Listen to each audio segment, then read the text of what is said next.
Our top focus this morning is on the battle for Bengal. The Central Bureau of Investigation, and a big development expected later today, will be grilling Rujira in connection with the gold scam case. The questioning is likely to take place at her residence in Kolkata.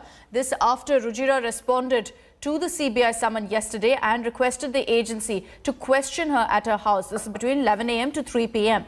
Rujira's grilling will take place a day after Abhishek Banerjee's sister-in-law, Menaka Gambhir, was grilled in the same case. The CBI issued a notice to Rujira after her name cropped up in the coal scam probe. Sources in the CBI say that the material found during the raids hint at her alleged involvement as well in the case.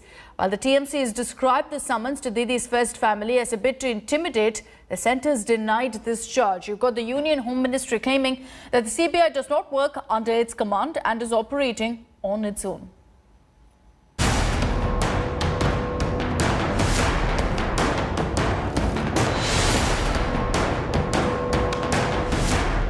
A day after the CBI summoned Rujira Narula, the wife of Mamata Banerjee's nephew Abhishek Banerjee, in a coal scam case, she has agreed to appear before the investigators on Tuesday. Sources tell India Today Rujira's name cropped up during the CBI's investigation into smuggling of illegally mined coal in the state. And it's not just Narula under the CBI scanner. Abhishek's sister-in-law, Menaka Gambhir, has also received summons.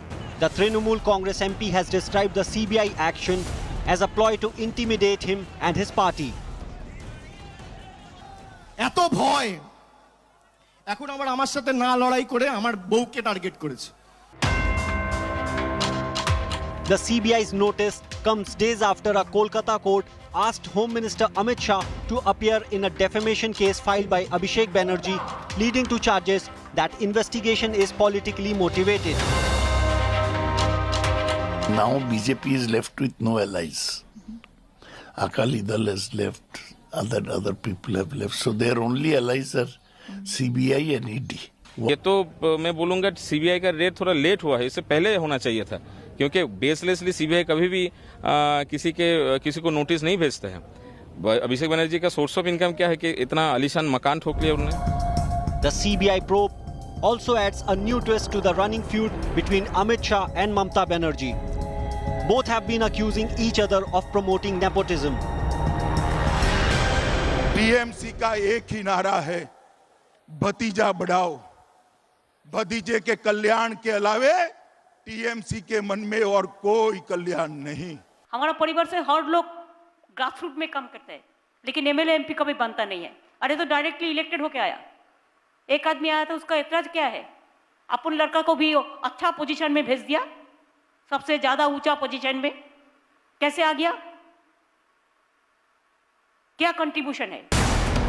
The BJP is set to use the CBI investigation against TMC MP Abhishek Banerjee to bolster its charges of corruption against the Mamata government. For the Bengal CM, who is fighting a battle for survival, the CBI case could prove a big headache. Bureau Report, India Today. And it's not just the coal scam that's haunting the wife of Abhishek Banerjee, Rujira. She's also now caught in another controversy. This is linked to her passport. Rujira was born in Thailand, but then she moved to Delhi's Rajouri Garden. In 2019, Rujira's Thai nationality had gone public. She'd gotten a PAN card without disclosing her Thai citizenship. However, she mentioned citizenship as Indian on official documents. There are also discrepancies in her father's name on the PIO, which is in fact the person of Indian origin card, and the overseas citizenship of India card. So the BJP is accusing Rujira of exactly that, of holding a Thai passport, and also accused her of amassing wealth there. So what exactly is Rujira's Bangkok link? She was born in Thailand and resided in Rajouri Garden in Delhi later.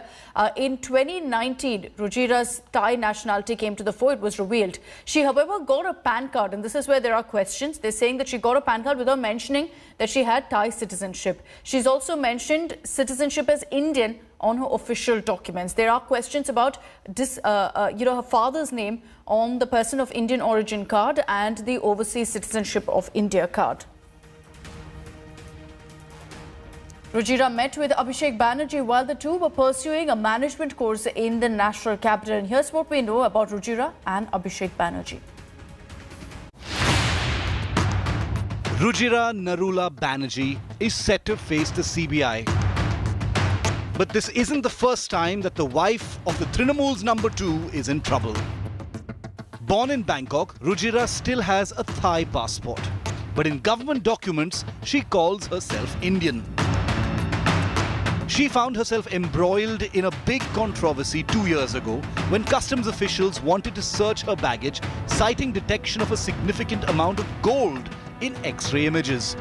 The Calcutta High Court granted Rujira relief from the customs notice, observing that she is a Thai national holding an overseas Indian card. The case is still in courts. The Home Ministry had also issued a notice to Rujira in 2019 for obtaining a PAN card without mentioning her nationality. The notice also pointed out discrepancies in Rujira's father's name on different instances. While Rujira's father's name on her PIO card that was issued in 2010 is Dr. Nifon Narula, her OCI card made in 2017 states her father's name as Gursharan Singh Ahuja. Rujira, a Sikh, lived in West Delhi's Rajouri Garden. Her father had a cell phone shop at Gafar Market which was quite popular. Rujira's father shifted to Bangkok later and started working in real estate. Sources in the family say they had a connection with Bangkok earlier as well, as Rujira was born there and that she came to Delhi only later. Rujira and Abhishek married in 2012 in a gala ceremony in Delhi, months after Mamta took over as Chief Minister of Bengal. The two were classmates at the Delhi Management Institute where love blossomed. The two came closer on an academic tour to Switzerland in the first year. The couple went on to have a daughter and a son. While Abhishek Banerjee soon established his clout in Trinamool circles, Rujira largely kept herself in the shadows and away from politics. But that was before politics got up with the Trinamool's first family. Bureau Report, India Today. Let's also focus now on how we're doing in the fight against coronavirus. There's been a worrying surge in several states, and Home Minister Amit Shah chaired a meeting to review the emerging situation. Officials of the Health Ministry and other concerned departments were present in this meeting. It's learned that the threat of resurgence of COVID as well as progress of the vaccination drive was discussed in the huddle. The high-level meeting comes to the backdrop of rising COVID cases in states like Maharashtra, Kerala, Chhattisgarh, Madhya Pradesh and Punjab. Now, according to the Health Ministry, over 86% of the new cases have been reported from just 5 states. Maharashtra continues to be the worst hit state, reporting over 5,000 cases for the 5th straight day. The state government has warned that lockdown will have to be reimposed in the state if the COVID cases continue to surge. Kerala has seen some reduction in its daily cases from over 4,000 daily cases for nearly a week. The number of cases being reported dipped to 2,212 on Monday.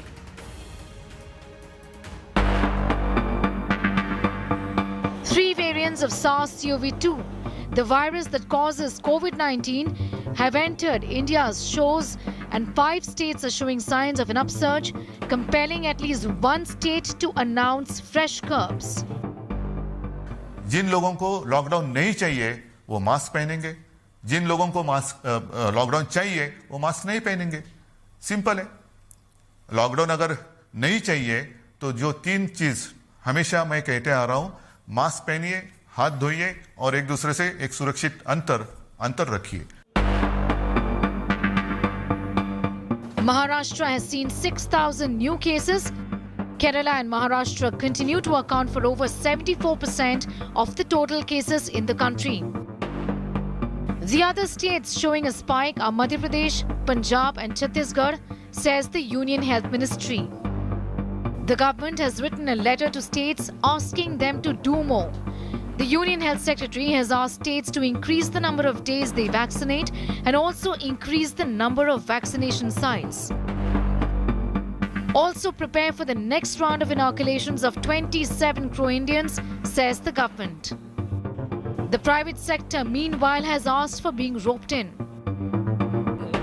The government also says that the private sector is already involved, but the decision to introduce the vaccine in private hospitals and in the market would require market authorization of the vaccine, a process that's going to take a while. Ultimately, over next few weeks, we should have 50 to 70,000 immunization centers across the country. And in that process, we should be able to immunize 5 to 7 million individuals every day. The government has indicated that private sector involvement in a large-scale way will be done in days and weeks to come, and that plan is being devised. At least for now, with roughly around 3 lakh vaccinations a day, we continue to be behind the daily target of 13 lakh vaccinations. In New Delhi, Sneha Mordani for India Today. Weeks after promising to bring a love jihad law in Kerala if voted to power, the BJP has trained its guns at the left government in the state. Addressing a rally in Kerala's Kasaragod yesterday, UP Chief Minister Yogi Adityanath said that the Pinarayi Vijayan government was blind to religious conversions, despite the court calling it a plot to turn Kerala into an Islamic state. But will Kerala really buy into this love jihad narrative? We explore in this report.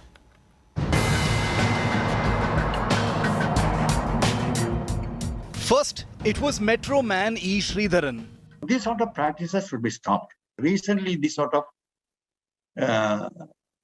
animosity between the communities and the religions, we have to stop it. Then it was the Saffron Crusader, especially flown in for the battle. चोरी छुपे, नाम छुपा करके, स्वरूप छुपा करके जो लोग बहन बेटियों की इज्जत के साथ खिलवाड़ करते हैं, उनको पहले से मेरी चेतावनी, अगर वे सुधरे नहीं तो राम नाम सत्य है की यात्रा अब निकलने वाली है. One freshly admitted, the other an old warhorse. Both iconic faces in an uphill battle for the BJP in God's own country. Both raising love jihad just weeks after the Bharatiya Janata Party promised to bring a UP-like law against it in Kerala if elected to power in the upcoming assembly election.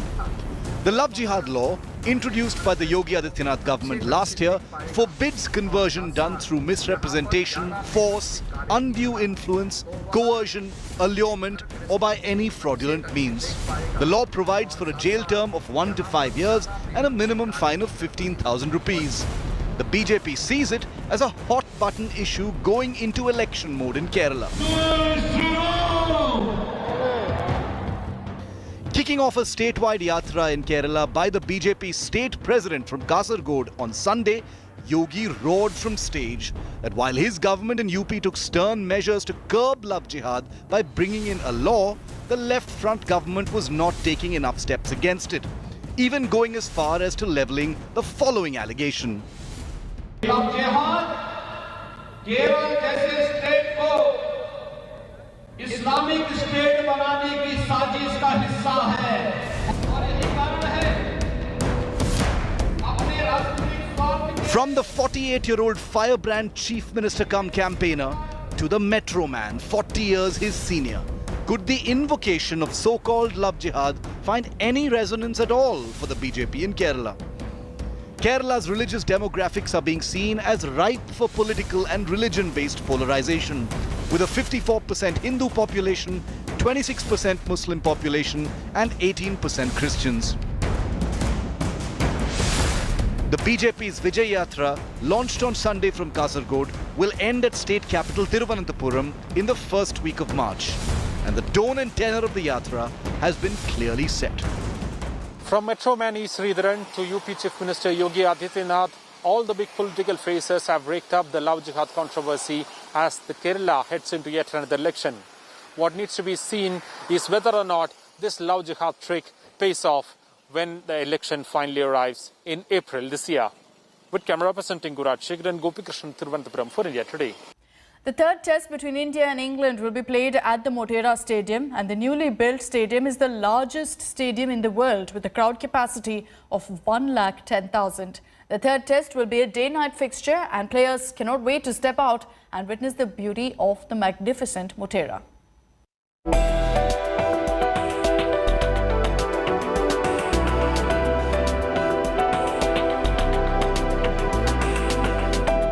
Motera Stadium is buzzing with excitement. The third test between India and England will be the first international fixture to be hosted by the largest cricket stadium.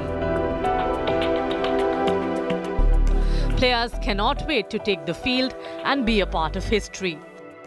It's an amazing feeling. It's a huge stadium, and we all are looking forward for playing our first pink ball test match at Motera, and it's an amazing ground, big dressing room. So yeah, it's quite spacious, and we are enjoying the facilities out here.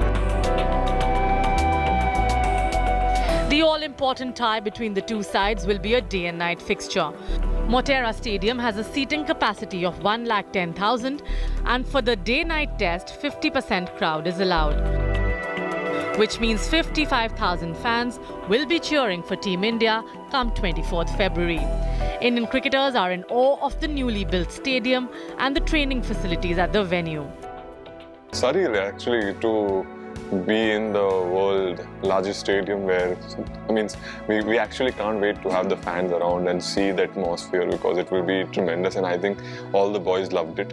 Fantastic, to be honest. I've not seen a gym connected to my dressing room. For the first time, I think I've seen a dressing room having a gym connected, which is a fantastic thing, and I can't thank enough to GCA and all the people who have worked really hard to make the stadium.